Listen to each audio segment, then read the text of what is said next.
Good afternoon. Myself Guruswamy K, today of the Physics Department, IDSC Government College, Chikmagalur. In this video, I am going to deliver a third lecture connected with electricity and electromagnetic theory. This chapter belongs to the program 2nd BSc Physics, paper 4 of Kuvempu University. In this session, I am going to discuss the concept of Ampere's law or Ampere circuit law, the statement and brief explanation of the law and proof of the law. Now I am going to give the statement of the law. The line integral of a magnetic field along a closed path is equal to mu naught times the net current enclosed by the path. The line integral of a magnetic field along a closed path is equal to mu naught times the net current enclosed by the path. If the path links current, then the line integral among the closed path B dot dl is equal to mu naught into I. Or if the path does not encloses a current or links current I, then the value of line integral of B dot dl is equal to 0. There are two cases are there, similar to Gauss line electrostatics. There you have to define the value of E dot dl, the surface integral among the closed surface, E dot dl is equal to rho by epsilon naught. There that gives the electric flux. Similar to here, this gives the magnetic flux concept.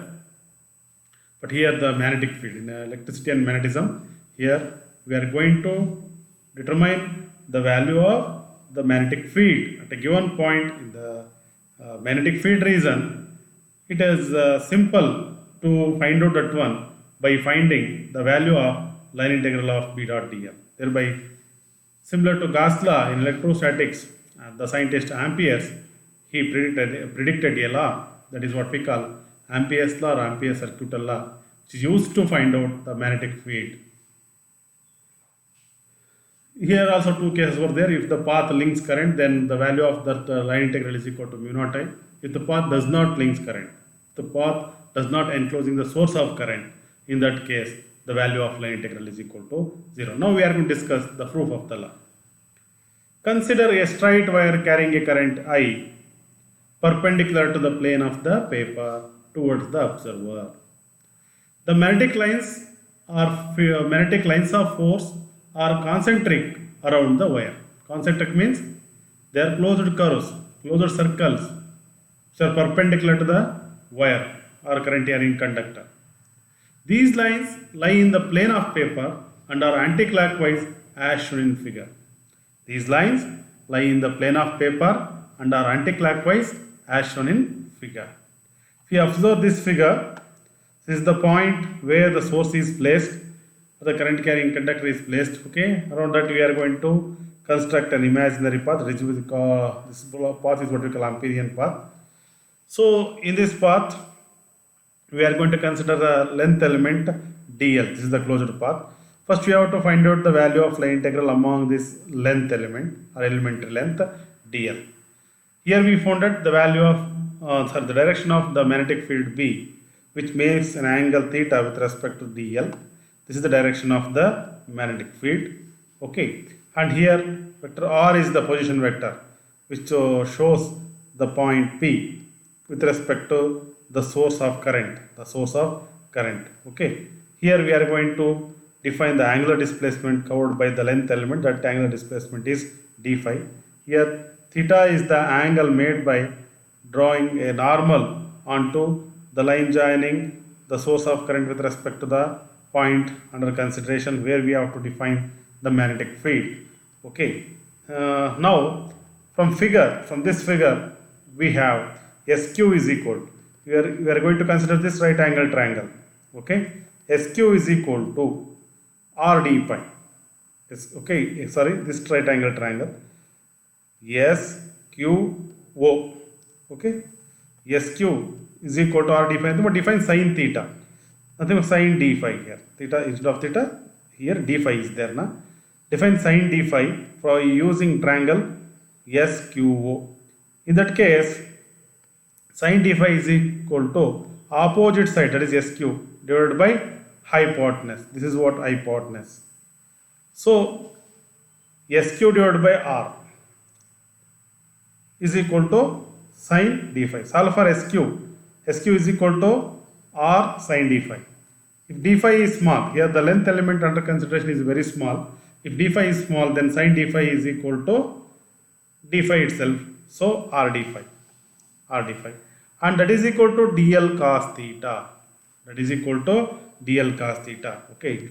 Similarly, we are going to define sin theta here and solve for s cube by using the triangle PQS. PQS. You can show that again that is equal to dl cos theta. If that is the case, dl is equal to, solve for dl. dl is equal to r d pi cos theta. dl is equal to r d pi cos theta. Therefore, this implies if we define the dot product of b and dl, then b dot dl is equal to b dl cos theta. So thereby b dot dl is equal to b into dl nothing but r d pi divided by cos theta and into cos theta. Cos theta cancel, b into r d pi. But we know that the PO discussion, the magnetic field due to a straight current carrying conductor, it can be shown as B equal to mu naught I by 2 pi r. So now substitute the value of B here. Substituting the value of B and dl, we get the value of line integral, okay, in the Ampere circuit law as the line integral among the closed path B dot dl, that is equal to integral among the closed path mu naught I by 2 pi r into r d pi. That is equal to, here r cancel. What will remain? Mu naught I by 2 pi is constant. Take outside the integral. Then the line integral among the closed path of d pi.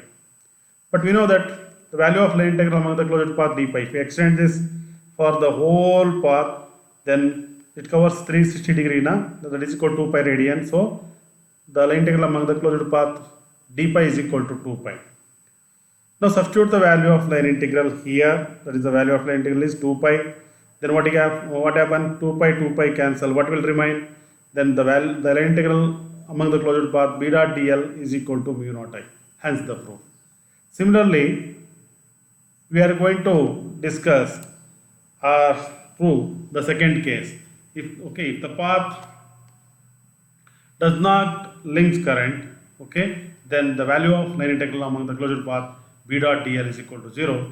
Okay, we can show that if this source of current is placed outside the path, then two elementary contributions were found. One is at this point, another one is at opposite point. Then we are going to construct the line integral of b dot dl. Then the contribution for that is given by both this component, one elementary component, let we say dl1 and dl2, and later on we can show that those contributions are equal and opposite, hence they cancel each other, and finally the value of line integral among the closed path b dot dl is equal to 0 if the path does not enclose current. Okay, for this you can refer K.K. Tiwari textbook. There is a detailed derivation is there for both case 1 and case 2. Next, we are going to discuss applications of Ampere circuit law. Similar to Gauss law, before applying Gauss law to solve some problems connected with electrostatics, here also we are going to solve some problems connected with electricity and magnetism by using Ampere circuit law. Before applying Ampere circuit law, we have to maintain certain crucial conditions or symmetric conditions. Thereby, there will be a question, when do we apply Ampere's law? Ampere's law is always true, similar to Gauss law, but always Ampere's law is not applicable. Ampere's law is applicable only when we maintain certain symmetries or crucial conditions. Thereafter, we are going to apply Ampere circuit law to solve those problems. So what are those symmetries or conditions to fulfill to apply the Ampere's law and solve the value of the line integral b dot dl very easily? One is the constant magnetic field. We are going to apply the Ampere's law only in a region where the magnetic field is constant. Another one is a uniform current distribution. Thereby we are going to construct an Amperian path around the current carrying conductor. There we found that the current flowing through the conductor is constant. If these two conditions are fulfilled, one is the magnetic field is constant, other one is the symmetrical distribution of current in the Amperian path. Okay, then only we are going to apply Ampere circuital law to solve problems. The next session we are going to discuss the two applications of Ampere circuital law. First one is a straight current carrying conductor, and the second one is a magnetic solenoid. Those problems are also discussed in PU classes, I think so. There we are going to use Biot-Savart's law or Laplace's law to solve those problems.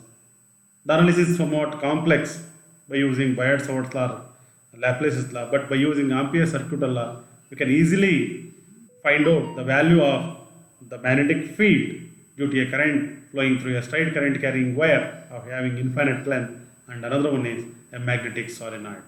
Those were discussed in the next session. Thank you.